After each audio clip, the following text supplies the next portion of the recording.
Hello दोस्तों, नमस्कार। कैसे हो आप लोग? आई होप आप लोग अच्छे ही होंगे। मैं भी अच्छी हूँ। ठीक है, अब हम अपनी जर्नी स्टार्ट कर रहे हैं, जिसमें मैं आपको कंप्लीट राजनीति विज्ञान को समझाने की कोशिश करूँगी जितना कि मुझे पता है। और हम दोनों डिस्कस करके हम मिलकर डिस्कस करेंगे, चीज़ों को समझेंगे, शायद कुछ अच्छा हो पाए। सबसे पहले मैं राजनीति विज्ञान के एक तरीके से हम कह सकते हैं कि राजनीति विज्ञान हम कहाँ कहाँ पढ़ते हैं। अगर आप 11th क्लास में हो, 12th में हो, बीए प्रोग्राम कर रहे हो, बीए ऑनर्स पॉलिटिकल साइंस कर रहे हो, एमए पॉलिटिकल साइंस कर रहे हो, या फिर आप किसी भी गवर्नमेंट जॉब की तैयारी कर रहे हो, प्रिपरेशन कर रहे हो, जिसमें आपके सिलेबस में पॉलिटिकल साइंस का कोई भी पार्ट आता है। पॉलिटिकल साइंस का कोई भी पार्ट का मतलब मेरा ये है, आपको भी पता है कि पॉलिटिकल साइंस को हम कई पार्ट्स में, कई भागों में बांटते हैं, डिवाइड करते हैं, जिसमें से पॉलिटी इसका एक पार्ट है। पॉलिटी वो आपको हर जगह मिलता है।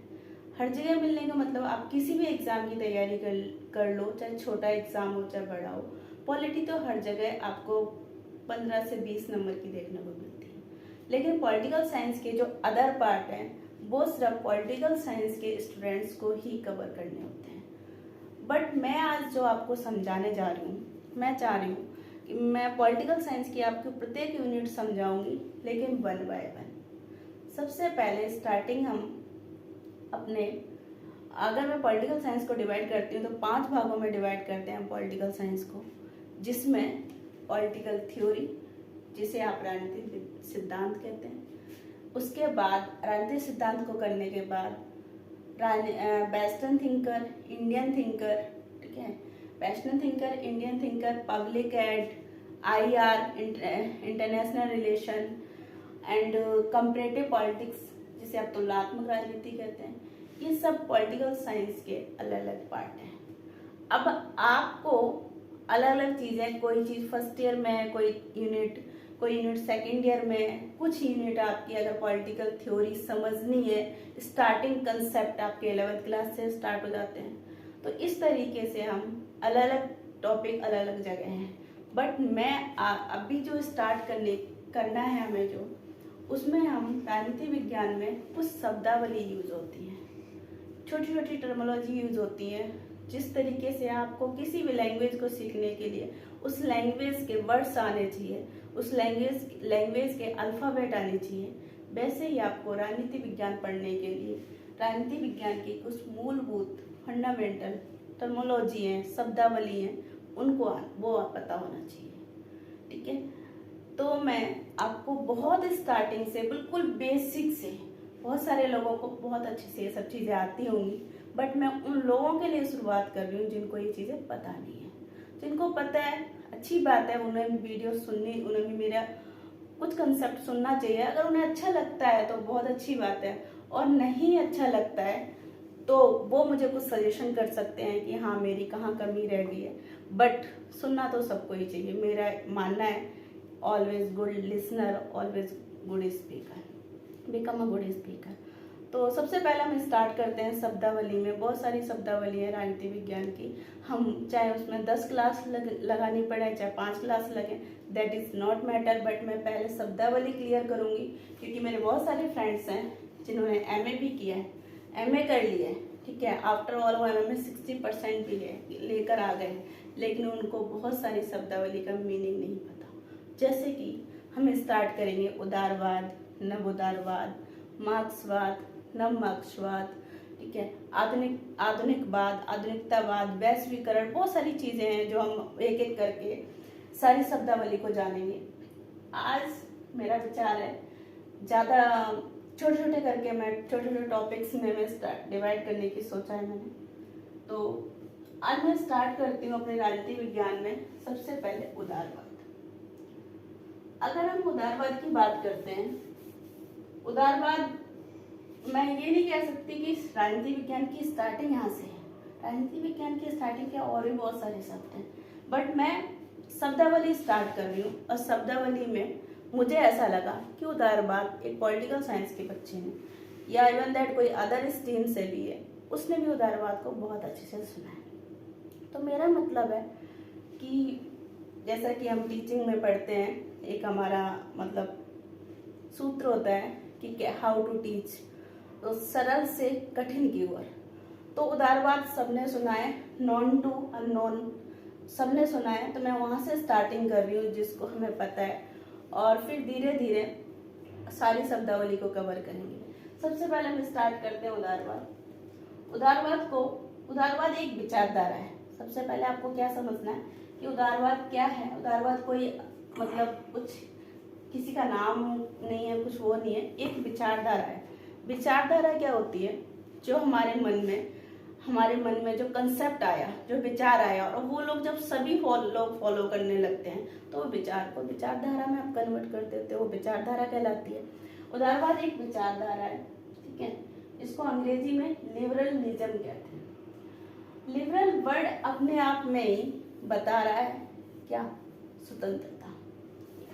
तो उदारवाद जो है वो स्वतंत्रता की बात करता है। सबसे पहले उदारवाद की अगर हम प्रवर्तक की बात करते हैं राजनीति विज्ञान में, उदारवाद के प्रवर्तक में राजनीति विज्ञान में जॉन लॉक को लेते हैं। जॉन लॉक उदारवाद के प्रवर्तक कहलाते हैं, जिनका जन्म 1632 में होता है और इनकी मृत्यु 1704 में होती है। सॉरी, मृत्यु तो नहीं कहना चाहिए, मुझे निधन कहना चाहिए, क्योंकि महान लोगों का निधन होता है, मृत्यु नहीं होती। तो उदारवाद जॉन के जो प्रवर्तक हैं वो जॉन लॉक कहलाते हैं, ठीक है। उदारवाद एक विचारधारा है।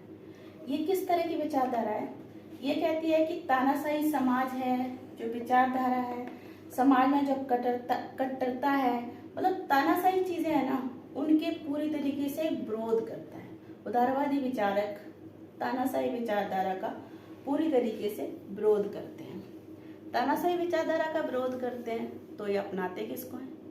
ये खुलेपन को अपनाते हैं। ये कहते हैं व्यक्ति को, जॉन लॉक का एक छोटा सा कोटेशन है कि व्यक्ति विवेकशील प्राणी है और उसको खुला छोड़ दो। व्यक्ति के अंदर इतना लॉजिकल माइंड है कि वो अपना विकास खुद कर लेगा। व्यक्ति को खुला छोड़ दो। व्यक्ति कैसा है? लॉजिकल क्रिएचर है, विवेकशील प्राणी है, उसे खुला छोड़ दो। उसके अंदर इतना दिमाग है, इतना माइंड है कि वो अपना विकास खुद कर लेगा। उसे किसी प्रकार के किसी भी फाउंडेशन की जरूरत नहीं है।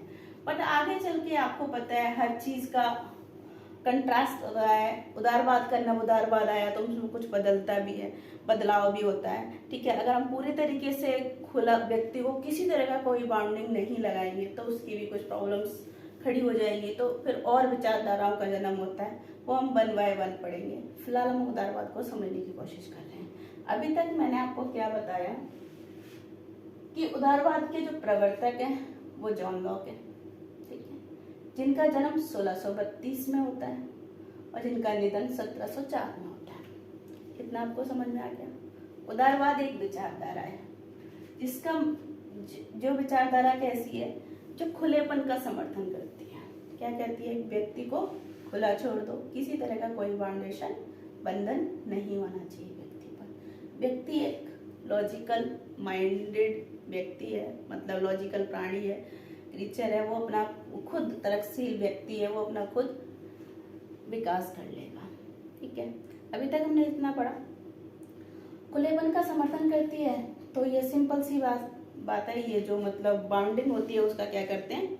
विरोध करते हैं, ठीक है। उदारवाद जो है क्रांतिकारी परिवर्तनों की जगह क्रमिक सुधार का पक्षधर है। उदारवादी कहते हैं कि व्यक्ति में, समाज में धीरे धीरे क्या आना चाहिए? सुधार आना चाहिए। सुधार स्टार्टिंग होगी तो फिर एक दिन पूरी तरीके से सुधार भी हो जाएगा। ये क्रांतिकारी नहीं, रेडिकल नहीं, मतलब मैं इनसे ये कह सकती हूँ कि ये बदलाव चाहते हैं, पर बदलाव का आप ये नहीं कहोगे कि एकदम से बदलाव चाहते हैं। ये भी जानते हैं कि बदलाव धीरे धीरे होगा। तो ये क्या कहते हैं कि व्यक्ति को खुला छोड़ो और धीरे धीरे बदलाव हो जाएगा। उदारवाद की अगर हम केंद्र में बात करते हैं, जैसे किसी भी चीज का सेंटर होता है, तो उदारवाद का जो सेंटर है वो व्यक्ति है। और कैसा व्यक्ति? विवेकशील व्यक्ति, लॉजिकल प्राणी, जिसके अंदर मतलब लॉजिकल क्रिएचर की व्यक्ति जो है विवेकशील है और व्यक्ति के अंदर माइंड है, वो अपना विकास खुद कर लेगा, उसे स्वतंत्र छोड़ दो। पूरा घूम फिर के जितना भी उदारवाद का टॉपिक है ना, वो यहीं पर आता है। हम बातें सब तरह की करेंगे, लेकिन घूम फिर के बात किसकी करेंगे? व्यक्ति को खुले छोड़ने की बात करेंगे। उसके बाद ये अब दूसरे नंबर पे बात करूँ तो बेसिक रूप से, अगर बुनियादी रूप से बात करते हैं तो उदारवादी हमारे अधिकारों की बात करते हैं। ठीक है, जॉन लॉक हैं जो हमारे प्राकृतिक अधिकारों की बात करते हैं, जो सबको मिलना चाहिए, ऐसा जॉन लॉक का मानना है। ठीक है, किसी भी राज्य का, किसी भी गवर्नमेंट का पहला उद्देश्य होना चाहिए व्यक्ति को अधिकार देना, अधिकार की रक्षा करना, व्यक्ति के जीवन जीने का अधिकार, अभिव्यक्ति का अधिकार। ठीक है, उसे जीवन जीने का अधिकार है, जन्म लेने का अधिकार है, अभिव्यक्ति का अधिकार है। अभिव्यक्ति मतलब अपने विचारों को व्यक्त करने का अधिकार है। और राज्य यानी कि सरकार का काम होना चाहिए कि इन अधिकारों की रक्षा करे, इन अधिकारों की रक्षा करे। किसी व्यक्ति का अधिकार का हनन नहीं होना चाहिए। ऐसा कौन मानता है? जॉन लॉक मानते हैं। ऐसा कौन मानता है? उदारवादी विचारक मानते हैं।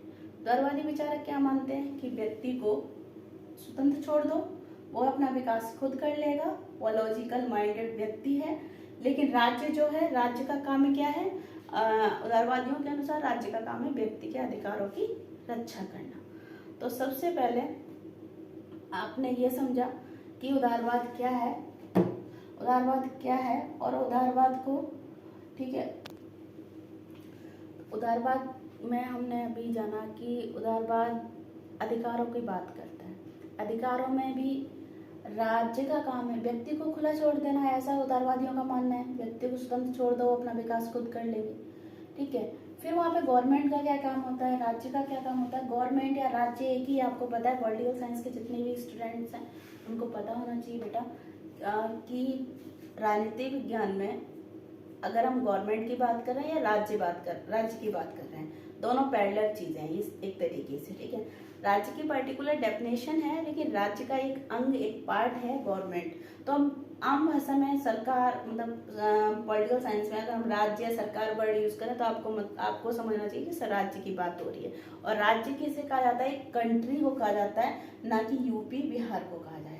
अगर हम आम भाषा में कहते हैं ना, आप किस राज्य से बिलोंग करते हो, आपने बोले मैं यूपी से बिलोंग करता हूँ, मैं बिहार से बिलोंग करता हूँ, मैं एमपी से बिलोंग करता हूँ। तो राजनीति विज्ञान में ये राज्य नहीं है। राजनीति विज्ञान में, पॉलिटिकल साइंस में इनको आप प्रदेश बोलोगे। राज्य का मतलब है एक कंट्री, लेकिन कंट्री या देश वर्ड हम राजनीति विज्ञान में यूज नहीं करते हैं। तो इसलिए हम वहाँ पे क्या वर्ड यूज करते हैं? राज्य करते हैं, क्योंकि राज्य की एक डेफिनेशन है। राज्य की डेफिनेशन क्या है? वैसे तो हम पॉलिटिकल थ्योरी में राज्य को पढ़ेंगे अच्छी तरीके से, तब हम राज्य जानेंगे। फिलहाल मैं आपको बता देती हूँ कि राज्य के जो 4 तत्व होते हैं, जिसमें आपको सबसे पहले भूमि, अगर आप कहीं भी कुछ भी आपको रहना है, कोई भी काम स्टार्ट करना है, तो उससे पहले एक लैंड होनी चाहिए ना, दैट इज भूमि। सबसे पहले आपके पास भूमि होनी चाहिए, फिर उसमें रहने वाली जनसंख्या होनी चाहिए, फिर जनसंख्या के साथ साथ तीसरे नंबर पर सरकार होनी चाहिए। अगर क्योंकि हम पॉलिटिकल साइंस पढ़ रहे हैं, सरकार की आवश्यकता बहुत जरूरी है, सरकार होनी चाहिए। फिर चौथे नंबर पे क्या बचता है? अगर हम बात करते हैं, मैं एक यूपी को मैं आपको साथ थोड़ा सा समझाने की कोशिश करती हूँ। यूपी है, ठीक है, और एक भारत इंडिया है आपका। तो इंडिया को आप पॉलिटिकल साइंस में क्या कहोगे? राज्य। क्यों कहोगे? इसके 4 एलिमेंट्स हैं। कितने एलिमेंट्स है? 4 एलिमेंट्स है। ठीक है, यूपी के पास 3 ही एलिमेंट्स हैं। यूपी को हम राज्य ना कह के प्रदेश कहेंगे। क्यों कहेंगे प्रदेश? क्योंकि इसके पास 3 एलिमेंट्स हैं। 3 एलिमेंट्स कौन कौन से हैं इसके पास? इसके पास अपनी भूमि है, आई थिंक सो है, बहुत बड़ी भूमि है। हम सब जानते हैं कि यूपी के पास अपनी बहुत बड़ी भूमि है। ठीक है, भूमि मैंने सही लिखा है। ठीक है, यूपी के पास अपनी बहुत बड़ी भूमि है। उसके बाद हम बात करते हैं कि जनसंख्या, तो इसकी भी कोई कमी नहीं है, हम सब अच्छे से जानते हैं। जनसंख्या के बाद आपके तीसरे नंबर पे आती है सरकार। तो यूपी में सरकार भी है, हर प्रदेश में सरकार है। फिर आप कहोगे कि फिर मैम हम इसको राज्य क्यों नहीं कह सकते? ठीक है, इसको हम राज्य क्यों नहीं कह सकते? इसको हम राज्य इसलिए नहीं कह सकते इनके पास नंबर 1 पॉइंट भी है जिसे आप भूमि कह रहे हो, नंबर 2 जिसे आप जनसंख्या कह रहे हो, और नंबर 3 जिसे आप सरकार कह रहे हो। इनके पास नंबर 1 पॉइंट यानी भूमि भी है, नंबर 2 जनसंख्या भी है भारत के पास। भारत में वो बात अलग है, 28 राज्य हैं, 9 केंद्र शासित प्रदेश हैं, 8 केंद्र शासित प्रदेश हैं, वो सब चीजें अलग है। तो भारत के पास अपनी भूमि भी है, जनसंख्या भी है, सरकार भी है, और सरकार राज्यों के पास भी है। फर्क बस इतना सा है, डिफरेंट इतना सा है कि यहाँ पे राज्य सरकार है, यहाँ पे केंद्र सरकार है। अंतर तो बस यही है, भारत सरकार है। लेकिन जो चौथी चीज है जिसे आप कहते हो सोवर्जिनिटी, जिसे आप कहते हो संप्रभुसत्ता, संप्रभुसत्ता, ये बहुत इंपॉर्टेंट चीज है। इंग्लिश में आप कहते हो सोवर्जिनिटी। संप्रभुसत्ता एक ऐसी चीज है जो सिर्फ और सिर्फ किसके पास है, ओनली भारत के पास है, और इसीलिए हम भारत को राज्य कहते हैं, और in UP, Bihar, Madhya Pradesh, MP जो भी हमारे राज्य हैं उनको हम पॉलिटिकल साइंस में प्रदेश कहते हैं या क्षेत्र कह सकते हैं। ठीक है, तो शायद आप ये अंतर समझ गए होंगे। तो किसी भी राज्य का हम पढ़ रहे थे, हम क्या पढ़ रहे थे, हम पढ़ रहे थे उदारवाद। उदारवाद में हमने पढ़ा था कि उदारवाद में व्यक्ति को खुला छोड़ दिया जाता है और व्यक्ति को अधिकार होते हैं कुछ, जो अधिकार और सबसे ज्यादा अच्छी गवर्नमेंट वो मानी जाती है जो अपने व्यक्ति को ज्यादा से ज्यादा अधिकार देती है। ठीक है, तो अधिकार देती है, अधिकार की रक्षा करती है। तो राज्य का कर्तव्य होता है अधिकारों की रक्षा करना, ऐसा उदारवादियों का मानना है। उदारवादियों ने ये नहीं कहा कि राज्य नहीं होना चाहिए, व्यक्ति को खुला जरूर छोड़ो ये तो कहा है, लेकिन उन्होंने ये भी नहीं कहा कि राज्य नहीं होना चाहिए। राज्य तो होगा ही होगा, लेकिन उन्होंने राज्य के कुछ कार्य बताए हैं, राज्य को उन्होंने सीमित किया है। उन्होंने कहा है कि राज्य का कार्य है व्यक्ति के अधिकारों की रक्षा करना, अधिकारों को बढ़ाना। और उदारवादियों ने लोकतांत्रिक शासन व्यवस्था का समर्थन किया है। क्यों? क्योंकि लोकतंत्र रहेगा, शासन रहेगा, तो सबको कहीं ना कहीं स्वतंत्रता का प्रयोग करने को मिलेगा। अदरवाइज जब सरकार नहीं होगी, लोकतंत्र नहीं होगा, तो क्या होगा, अराजकता फैल जाएगी, और अराजकता फैल जाएगी तो वहाँ पे कैसा उदारवाद, कैसा वहाँ पे फिर अधिकारों की बात ही नहीं हो पाएगी। फिर तो वहाँ पे वही हो जाएगा, जिसकी लाठी उसकी भैंस, इसमें तानाशाही होगी, उसी के पास सारे अधिकार होंगे। तो इसलिए उदारवादियों ने लोकतांत्रिक शासन व्यवस्था का समर्थन किया है। संवैधानिक शासन के पक्षधर हैं, वो संवैधानिक शासन को फॉलो करते हैं कि संविधान होना चाहिए और संविधान के अकॉर्डिंग रूल रेगुलेशन को फॉलो किया जाना चाहिए। अब हम बात करते हैं उदारवाद के विकास। उदारवाद का विकास कहाँ होता है? स्टार्टिंग उदारवाद की कहाँ से होती है? इंग्लैंड से होती है। ठीक है, जिसके प्रवर्तक हमने सबसे पहले बात की थी, कौन है? जॉन लॉक है। जॉन लॉक का जन्म हमने बात की थी कि 1632 में होता है, और उनका निधन जो 1704 में होता है। उदारवाद के जनक जॉन लॉक को माना जाता है। शायद आपको आई हो एक चीज समझ में आई होगी कि उदारवाद का मीनिंग क्या है। अब मैं एक बार को उदारवाद को सम अप करती हूँ कि उदारवाद में मैंने पढ़ा क्या है। उदारवाद में मैंने पढ़ा क्या था, उदारवाद को हम सम अप करते हैं, फिर हम नव उदारवाद पे चलेंगे। तो सबसे पहले मैंने आपको पढ़ाया, सबसे पहले मैंने आपको बात ये की थी कि हम पॉलिटिकल साइंस को कई यूनिट में बांटते हैं। ठीक है, और हम स्टार्ट करेंगे कुछ समय बाद थ्योरी। लेकिन थ्योरी में स्टार्टिंग में शब्दावली आती है। मेरी कई सारे फ्रेंड सर्कल में कई सारी फ्रेंड्स हैं, ये बोलती है कि यार ये इसका मतलब क्या होता है, उसका मतलब क्या होता है। हमने चीजें रटी, याद करी, ठीक है, लेकिन कहने का मतलब ये है कि हमें छोटी छोटी शब्दावली सीखनी है। सबसे पहले जब शब्दावली हम सीख जाएंगे तो फिर हम आगे थ्योरी स्टार्ट करेंगे। तो मैंने आपको उदारवाद से स्टार्टिंग की है, क्योंकि उदारवाद मैक्सिमम लोगों ने सुना है, और हम सरल से कठिन की ओर चलने की कोशिश करेंगे। शायद मेरा प्रयास सफल रहे। और तो उदारवाद को हमने स्टार्ट किया। उदारवाद को अंग्रेजी में लिबरलिज्म कहते हैं, और जो लिबरलिज्म है वो लिबर शब्द से बना है। उदारवाद के जनक जो हैं जॉन लॉक हैं। ठीक है, जॉन लॉक है। उदारवाद की स्टार्टिंग इंग्लैंड से हुई है। उदारवादी कहते हैं कि व्यक्ति को खुला छोड़ दो, व्यक्ति लॉजिकल यानी कि विवेकशील प्राणी है, वो अपना विकास खुद कर लेगा, उसमें खुद इतना माइंड है। लेकिन अगर एक पल सोचो कि सबको खुला छोड़ दिया जाएगा तो क्या उदारवाद सही तरीके से पनप पाएगा? नहीं। उदारवाद का मतलब व्यक्ति को खुला छोड़ दो, लेकिन उसके जो अधिकारों की बात करते हैं, व्यक्ति को अधिकार मिलना चाहिए, तो अधिकार की रक्षा करने के लिए कौन आएगा? रक्षा करने के लिए राज्य होना चाहिए। यानी कि उदारवादी व्यक्ति राज्य का समर्थन करते हैं। इसका मतलब ये नहीं कि वो राज्य का विरोध करते हैं, समर्थन करते हैं। और ये सुधार चाहते हैं, क्रमिक सुधार चाहते हैं, धीरे धीरे सुधार चाहते हैं, ठीक है। और सुधार चाहते हैं, ये बंधन का अभाव चाहते हैं, कम से कम बंधन होने चाहिए, ज्यादा नहीं होना चाहिए, तार्किक बंधन होने चाहिए, ठीक है। बंधन हो, कानून हो, लेकिन तार्किक हो, लॉजिकल हो, उनका कोई मतलब होना चाहिए, बिना फालतू बहुत ज्यादा बंधन नहीं होने चाहिए, ठीक है। तो हमने पूरे तरीके से बस यही पढ़ा है कि उदारवाद में अधिकारों की बात करते हैं, अधिकार की रक्षा करने के लिए राज्य होना चाहिए, तो इतना आपको समझ में आ ही गया होगा। और उदारवादी जो है संवैधानिक शासन व्यवस्था का भी समर्थन करते हैं। अब हम आगे पढ़ेंगे नव उदारवाद। नव उदारवाद में देखो बच्चों, उदारवाद, नव उदारवाद, तो इसमें काफी कुछ कॉमन चीजें दिख रही हैं आपको, ठीक है। नाम काफी कुछ कॉमन दिख रहा है, ये उदारवाद है, ये नव उदारवाद है, बट उदारवाद को तो हमने याद लिया ही लिया है। तो सिंपल सी बात है, जब हम नाम सेम ले रहे हैं तो कहीं ना कहीं इसमें मीनिंग में भी बहुत सिमिलरिटी है, सिंपल सी बात। न्यू, नव को न्यू कहते हैं, न्यू में क्या चीजें ऐड की गई हैं। उदारवाद को हमने अधिकारों के रेफरेंस में पढ़ा। उदारवाद एक समाज से संबंधित है, समाज में मतलब अधिकारों पर फोकस करता है खासकर उदारवाद। लेकिन नव उदारवाद जो है वो बाजार व्यवस्था से संबंधित है, व्यापार से संबंधित है, आपके आर्थिक क्षेत्र से संबंधित है। मुख्य रूप से जो अंतर है ना वो यही है, उदारवाद आपके अधिकारों से संबंधित है और नव उदारवाद मुख्यतः आर्थिक क्षेत्र से संबंधित है, बाजार व्यवस्था से संबंधित है। ये कहते हैं कि अगर मार्केट की बात करते हैं तो मार्केट को मतलब पूरी तरीके से क्या करना चाहिए, खुला छोड़ देना चाहिए, ज्यादा सरकार को बिल्कुल बाउंडेशन नहीं लगाने चाहिए।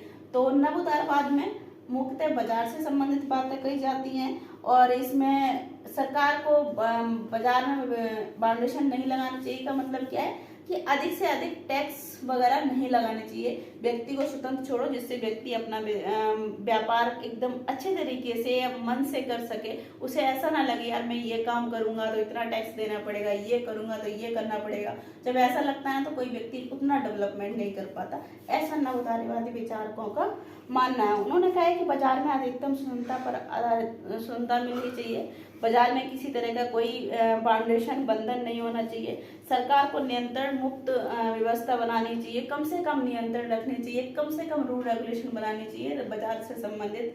अगर हर आए दिन अगर हम टैक्स की बात करेंगे, हर आए दिन रूल रेगुलेशंस बदलेंगे तो लोग ना मतलब कि बिजनेस करने के लिए मोटिवेट नहीं होंगे। नवोदारवादी मुख्यतः विचार जो है आर्थिक क्षेत्र से संबंधित है और ये निजीकरण का समर्थन करते हैं कि चीजें ना प्राइवेटलिज्म ज्यादा होना चाहिए। इससे क्या होगा ना, व्यक्ति मोटिवेट होगा, उसको पूरा फायदा मिलेगा।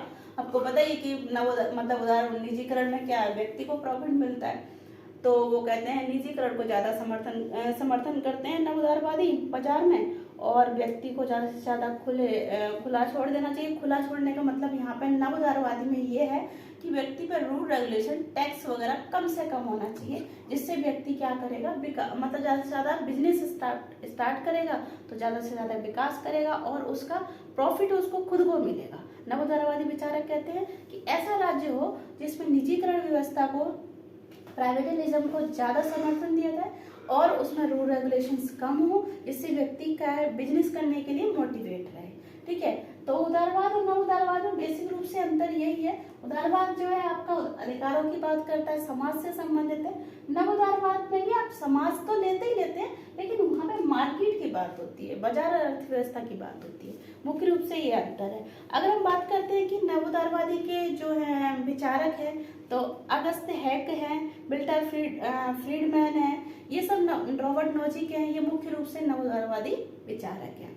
आई थिंक सो आपको ओवरऑल मैं टर्मिनोलॉजी समझाने की कोशिश कर रही हूँ कि उदारवाद और नव उदारवाद क्या है, तो ये समझ में आ गया होगा। फिर भी आपको लगता है कि नहीं कुछ रह गया है, नहीं समझ में आए, तो आप लोग कमेंट में बताइएगा, जितनी कोशिश होगी मैं उसको समझाने की कोशिश करूंगी। फिर भी आपको कुछ और भी दिक्कत है तो मेरा कॉन्टैक्ट नंबर है, आप मुझसे कॉन्टैक्ट कर लीजिएगा, मैं आपको समझाने की कोशिश करूंगी। वीडियो अच्छी लगे तो लाइक कर देना, सब्सक्राइब कर देना। Okay, thank you.